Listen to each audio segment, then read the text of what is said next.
आई वडील अनैतिक संबंधांना विरोध करत होते, पण मुलगा मात्र प्रेमाच्या आंधळेपणात गेला. सोलापूरच्या अक्कलकोट तालुक्यात मुलानेच आपल्या आईचा गळा दाबून खून केला आणि यात त्याची प्रेयसी सहभागी होती. ही केवळ हत्या नाही, ही माणुसकीची चिरफाड आहे.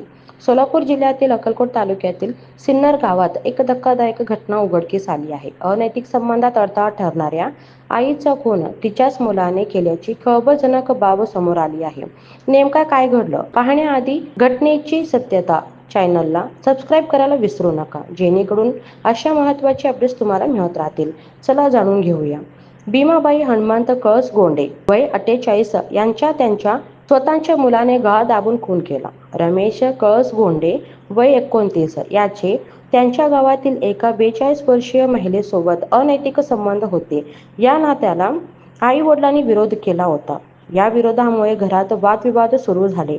एका भांडणादरम्यान संतप्त झालेल्या रमेशने आपल्या आईचा गळा आवळून खून केला. विशेष म्हणजे या कृत्यात रमेशची प्रेयसीही सहभागी होती. पोलिसांनी रमेशला अटक केली असून प्रेयसी फरार आहे.